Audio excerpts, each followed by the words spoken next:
প্রধানমন্ত্রী নরেন্দ্র মোদী স্পষ্ট করেছেন যে বাংলাদেশের সঙ্গে ভারতের সম্পর্ক দুই দেশের মানুষের, কোনো দলের নয়। একথা জানিয়ে পররাষ্ট্র উপদেষ্টা মোহাম্মদ তৌহিদ হোসেন বলেছেন, সাবেক প্রধানমন্ত্রী শেখ হাসিনাকে দেশে ফিরিয়ে আনার বিষয়ে কথা হয়েছে, তবে চূড়ান্ত কিছু হয়নি বলে জানান তিনি।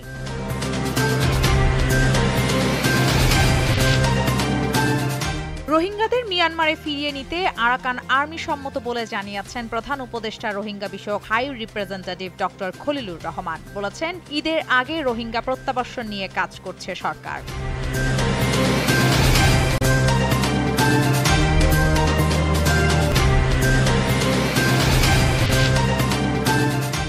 গাজায় চলমান ইসরায়েলি বর্বর হামলায় ঘটনায় জাতিসংঘের নিষ্ক্রিয় ভূমিকায় গভীর উদ্বেগ প্রকাশ করেছেন বিএনপির স্থায়ী কমিটির সদস্য সালাউদ্দিন আহমেদ। দেশবাসী সহ বিশ্ববাসীকে ইসরায়েলের এই গণহত্যা ও আগ্রাসনের বিরুদ্ধে রুখে দাঁড়ানোর আহ্বান জানান তিনি।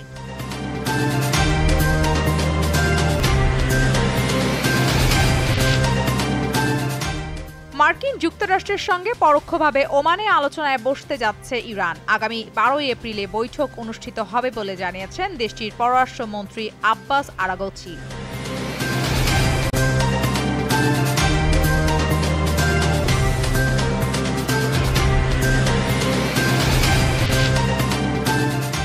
জিম্বাবুয়ের বিপক্ষে ঘরের মাঠে আসন্ন 2 ম্যাচের টেস্ট সিরিজে অংশ নিবে বাংলাদেশ ক্রিকেট দল। আসন্ন সিরিজটি সামনে রেখে প্রথম টেস্টের জন্য 15 সদস্যের দল ঘোষণা করেছে বাংলাদেশ ক্রিকেট বোর্ড।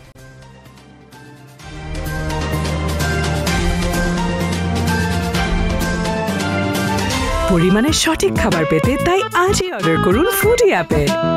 ফুডি।